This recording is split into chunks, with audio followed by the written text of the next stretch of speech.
नौजवान साथियों,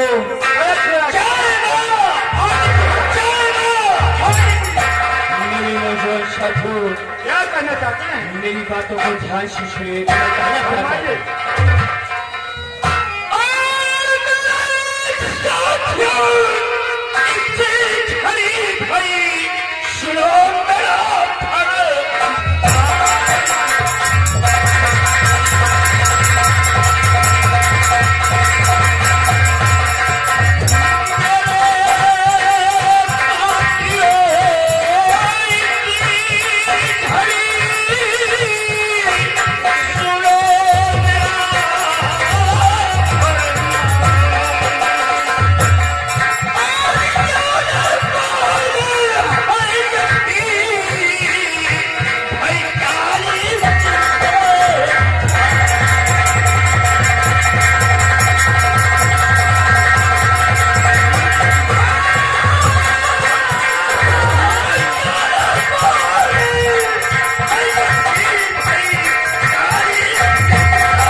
अपनी जगह पे तैनात हो जाओ।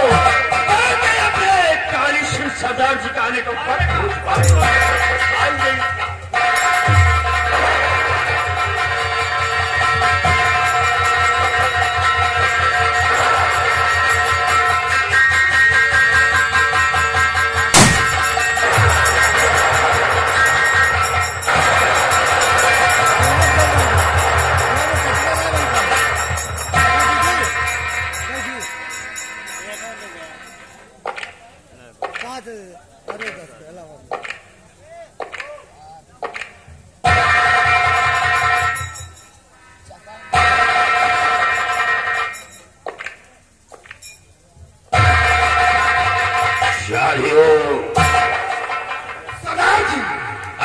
क्या समाचार है? अड्डे का समाचार सब ठीक है सरदार। कोई ऐसा जासूस तो अड्डे की तरफ नजर नहीं आया? नहीं सरदार जी। अरे नजर आए, तुझका नाम निशान ढूंढना थी। मेरे नौजवान साथियों, आज तुम लोगों से मैं अपनी जीवनी कथा बताना चाहता हूँ कि मेरा नाम डाकू काली सिंह क्यों पड़ा। मेरे पिता का नाम रणधीर सिंह था और हमारे ही गांव का जमींदार लाखन सिंह था। बहुत बड़ा जमींदार था। उसका काम गरीबों के अंदर दहशत फैलाना, गरीबों का खून चूस कर अपना खजाना भरना, गरीबों के ऊपर अत्याचार करना, ये उसका पेशा बन गया था। एक दिन एक गरीब किसान की बेटी को हवेली में बुलवाया और उसकी इज्जत को लूट लिया। इज्जत लूटने के बाद हवेली से भगा दिया। वो लड़की शर्म से आत्महत्या कर दिया। ये बात मेरे पिताजी को बुरा लगा। लाखन सिंह के खिलाफ आवाज उठाया, लेकिन वो लाखन सिंह उसी लड़की के खून के इल्जाम में मेरे पिताजी को जेल भेजवा दिया। खून का इल्जाम मेरे पिता पर लगाया गया। मेरे पिताजी को जेल हो गई और जब जेल से बाहर आए और गांव पहुंचे तो गांव के लोग तरह तरह की बातें करने लगे, खूनी पापी हत्यारा करने लगे। ये बात मेरे पिताजी को बुरा लगा। वो गांव छोड़ दिया।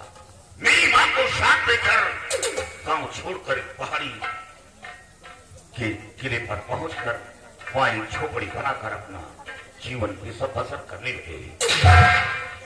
सौभाग्य की बात, पिताजी का इंतकाल हो गया। पिता के मरने का गम मेरी मां को सताने लगा। मेरी मां बीमार पड़ गई और बीमारी हालत में मेरी माँ ने मुझसे बताया कि बेटा ये तेरा गांव नहीं है। तो माँ से सवाल किया कि आखिर मेरा गांव कौन सा है, लेकिन माँ के अंदर लाखन सिंह का खौफ था, इसलिए गांव का पता न बताया। सिर्फ इतना बताया कि बेटा तेरा परिवार जिंदा है, तेरा चाचा दुनिया में जिंदा है। इतना करके माँ की आवाजें रुक गई। माँ फिर दुनिया से अलविदा कर गई। माँ का साया भी सर से उठ गया, लाश पर बैठा रो रहा था। फिर उसके बाद माँ की लाश को लेकर कफन दफन करने के बाद झोपड़ी में बैठा रो रहा था। तो रात के वक्त पीहर का खूंखार डाकू मान सिंह वो झोपड़ी के करीब आया और उसने कहा बेटा हमें थोड़ा पानी पिलाओ। जब पानी लेकर डाकू मान सिंह के सामने बढ़ाया तो उसने मेरी आंखों में आंसू देखा। उसने कहा बेटा सबसे पहले रोने का कारण बता, तेरी आंखों में आंसू कैसे? मैंने अपनी बीती कहानी डाकू मान सिंह से बताया। वो डाकू जरूर था लेकिन नेक इंसान था। उसने कहा बेटा मेरे साथ चलो। जब इंसान की मंजिल समाप्त हो जाती है तो डाकू के शरण में आ जाता है। डाकू मान सिंह के साथ पहुंच गया। सौभाग्य की बात गर्दिश पीछा नहीं छोड़ रही थी। दुश्मनों ने पुलिस से मुखबरी की। सरदार मान सिंह पुलिस के मुठभेड़ में मारे गए। सरदार का भी साया सर से उड़ गया और तभी से सरदारी का खिताब मेरे जिम्मे सौंपा गया और हाथ में बंदूक और अपना नाम डाकू काली से विख्यात किया। लेकिन डाकू जरूर बना हो, लेकिन गरीबों का खून चूसने के लिए नहीं, अमीरों का धन लूटता हो। और जिसके घर में 10-20 हजार रुपए हो वो घर मेरी नजर में खरीद। बहुत दौलत चाहिए जिसके दरवाजे भिखारी भीख न पाता हो। कोई मासूम बच्चा एक टुकड़ा रोटी न पाता हो, रोते हुए दरवाजे से गुजर जाए, उसकी फरियाद न सुनी जाए। हमें बहुत दौलत चाहिए। इसलिए कोई ऐसा कार्य नहीं करना जिसे काली सिंह का नाम बदनाम हो। हेलो आगे मेरे साथियों इस घड़ी सुनो मेरा फरमान। और काली सिंह के नाम को भई ना करना पड़े।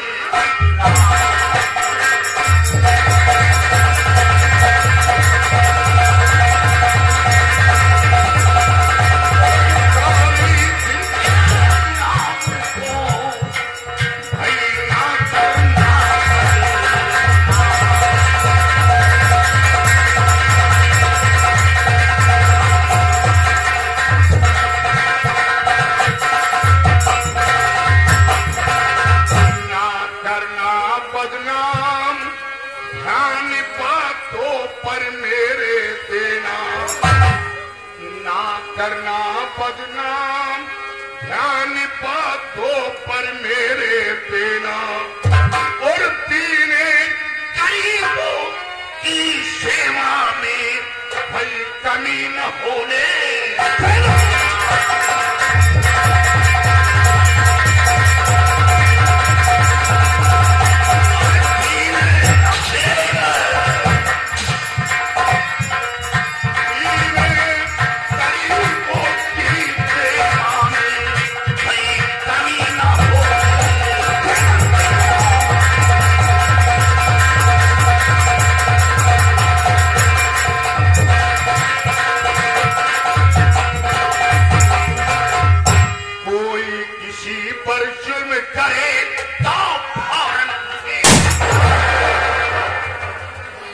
किसी पर कोई जुल्म करता है उसका नाम निशान मिटा दो।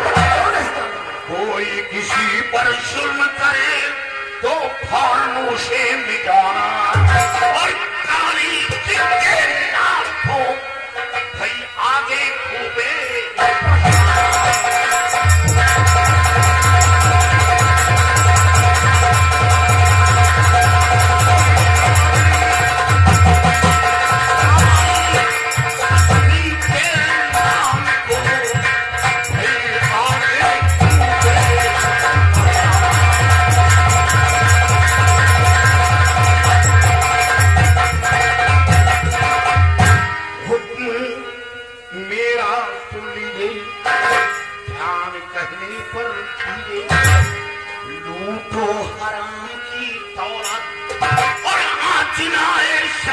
कभी जियो उन्हीं इसी पर तैयारी बनाओ और उत्तर दिशा चली गई और ये पता लगाओ ये लाखन सिंह कहां करने वाला है।